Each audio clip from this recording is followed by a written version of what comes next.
Hey, welcome to the Ready to Lose podcast, where we look at what's going on in our brains to create the health and weight loss that we want. My name's Billy Blake, and I'm a certified life and weight loss coach determined to help women love themselves all the way to their goal. It's time to start losing weight in a way that actually feels like us and creating that healthy life that we love showing up for every single day. So tell me, are you ready to lose? Let's go. Consistency is what determines whether you see progress or not with your goals. If you have ever caught yourself thinking, man, I am doing everything. I feel like I am doing everything and nothing is working. More often than not, you have a consistency problem. This came up recently with one of our Ready to Lose clients. Recently, her habits have just felt like they are clicking. They are clicking, the weight is coming off. She is 5 pounds away from her goal, and she feels like it's inevitable that she's gonna get there. You know that feeling when you're doing something, you're like, it's a done deal. I don't have to even stress about this anymore. I know it's just a matter of time that I will get there. That is how she's feeling about her weight loss goal. But when she came to coaching and initially signed up, she was reaching out for support because she felt like what we were talking about earlier, that feeling of, I feel like I'm doing all of the things and I'm not seeing the progress that I want. So I asked her, when she told me she was feeling so good and she's so close to her goal, I asked her what was different, what changed, what was different for her, what feels different now than when she started. And she said, honestly, I am doing almost all of the same things, but I'm actually being consistent with them. Like, there were so many ways that she was holding herself back before, little mistakes that kept her from being consistent and seeing results. And they're the kind of sneaky mistakes that had her thinking, this doesn't make sense because I'm doing so much. Like, you can be doing so much and also not being consistent enough to see results. So today I want to share with you some consistency mistakes that you might be making that are holding you back from making progress towards your goals. If you feel like you are doing everything and nothing is working, consistency is usually the missing piece. You are taking action, but your lack of consistency is making it feel hard. Like that, the lack of consistency actually makes it feel harder. It sabotages your momentum and the results that you would be getting from all the action that you are taking, all the habits that you're implementing. So let's get into it. 3 consistency mistakes that are keeping you from making progress. The first mistake is that you are being selective about when you are quote unquote healthy. You are selective of when you're showing up as a healthy person. A clear example is weekends. Maybe you show up consistently all week, but then on the weekends, you don't show up at all, or you kind of undo your progress that you've built up over the week. Now, this does not mean that you have to eat chicken and broccoli all weekend. You don't need to be so strict that you can't go out or do anything. You actually can do all of the things you'd normally do or the things you'd want to do on the weekend, but you can learn how to plan them in a healthy way. But instead of doing this, most of the time, I see people stop altogether. They plan all week, but not on the weekend. They listen to their hunger cues, but not with the fun foods they have on the weekend or when they go out to dinner. The same happens with the scale. Okay, so this is a different flavor of the same thing. You are doing your habits, showing up, feeling proud about what you're doing until you step on the scale and it doesn't move or it goes up or it just doesn't do what you think it should do. So you think you aren't making progress. Isn't it funny how the brain does this? Like, you work hard, you show up intentionally, you know that these are the habits you want to be implementing to get to your goal. And then as soon as you get the tiniest bit of feedback that it's not happening, when the scale doesn't move, you think, well, F this, and you throw it all out the window. Like, why bother? And then you have to start all over again the next time you recommit, whether that's the next day, the next week, or the following month, whatever. The same happens actually when the scale goes down too, because you might be thinking like, well, if only I could manipulate the scale to always be going down. No, because how many times have you stood on the scale, it goes down, and you think, oh my gosh, yay, I deserve a treat. And then you overeat or you stop doing the things that were working. That is like, it happens both ways, really.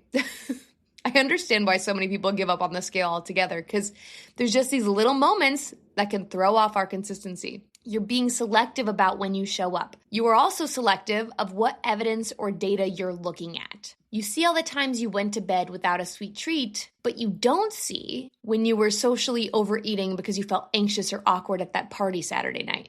You look at how you made good choices all day, but not that late night sweet treat you grabbed before bed. There are so many reasons we do this and so many ways it can show up, but the way to change it is to work on your thoughts about you and your healthy habits. Like, I am someone who goes to bed without a sweet treat. I am that person. Why do I like being that person? So then if the scale goes down or even if it goes up, I don't feel like I need to go back to that habit because I've worked on the identity of like, I'm not someone who does that anymore. That's not who you are anymore. The second consistency mistake is doing too much all at once. This is so common with weight loss. We think more is more, right? More is better. But really, more only ever leads to more frustration, more burnout, more overwhelm, more quitting, honestly. The best way to build consistency is to constrain your focus.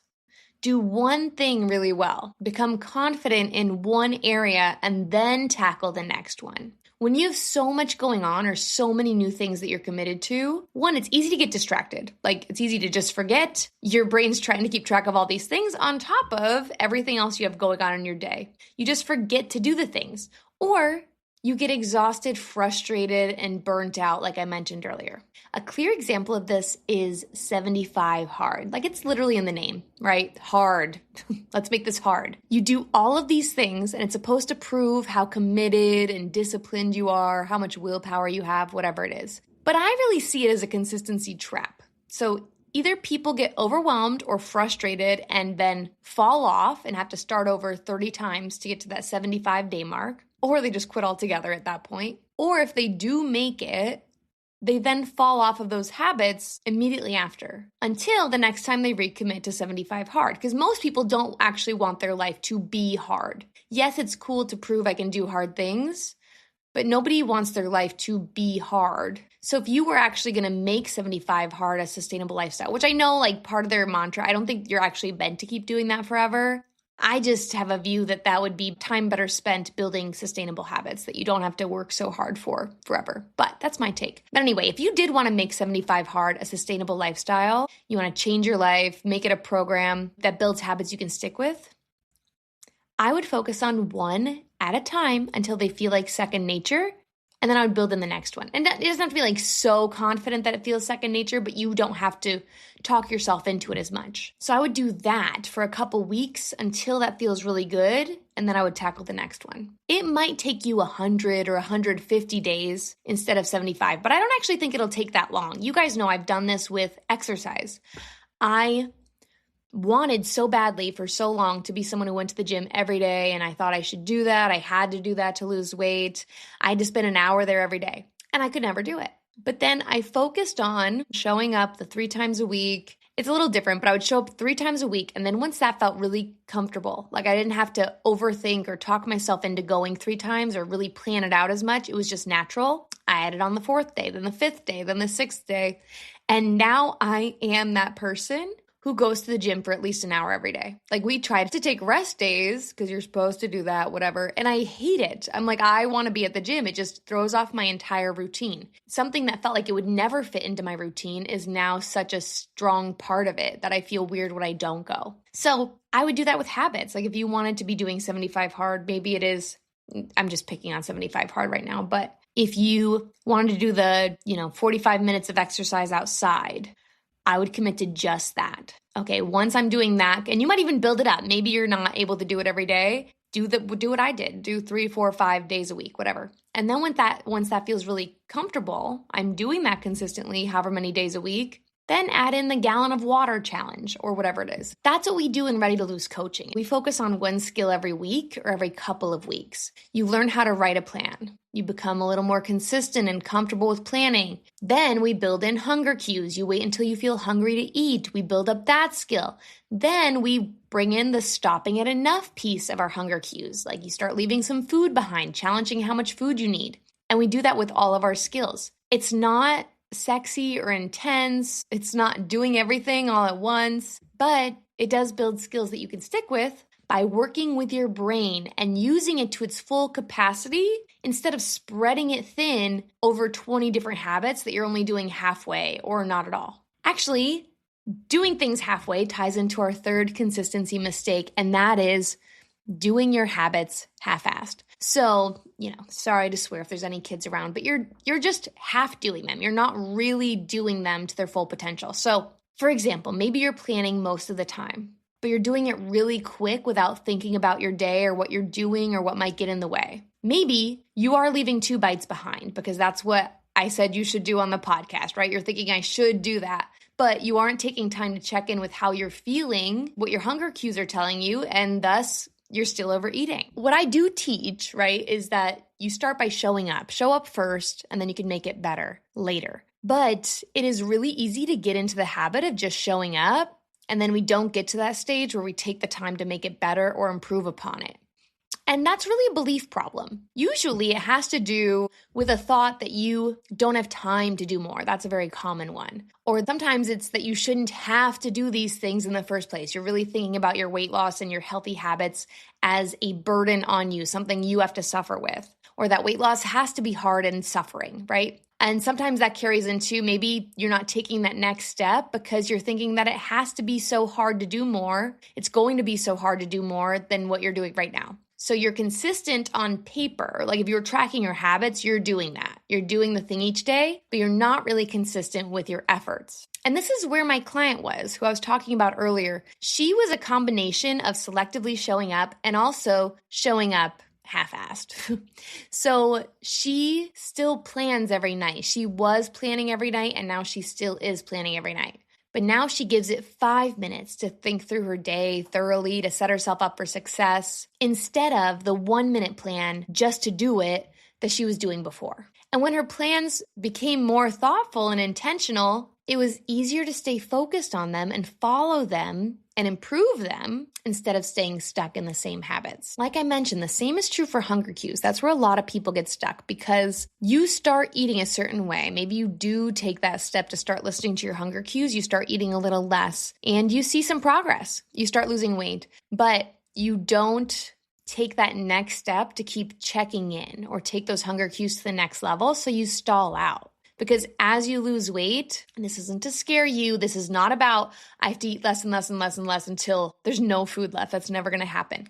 But it is about listening to your body more and more. And so as you lose weight, your body does need less fuel to do a lot of the same things. So you will need to eat a little less and challenge those hunger cues. But it's so easy to get stuck in that this is what was working. I should just be able to stay here. So if you're thinking that you need more willpower, more discipline, or another round of 75 hard to see progress and feel confident by summer, I am telling you that is the wrong thing to focus on.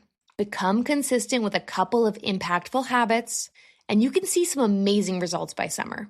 But even better, not only will you see results by being consistent with a few things really well, but because you're giving it that focus, you're learning how to stay consistent, you won't have to stress about losing those habits after summer or after your vacation. In Ready to Lose coaching, you will learn the skills of building habits like this, how to feel your emotions instead of eating for them, how to show up for your commitments to yourself, which not only will help you lose weight, it will create that freedom from obsessing over food. And that's what you really want. You don't want to be obsessing over food or scared of food. You want to be able to go out and enjoy dessert, go out and enjoy dinner without leaving feeling overly stuffed and like you've ruined everything. Like you were out of control. Why can other people say no to dessert and I can't? Why can other people leave food behind and I can't? You will learn how to be that person.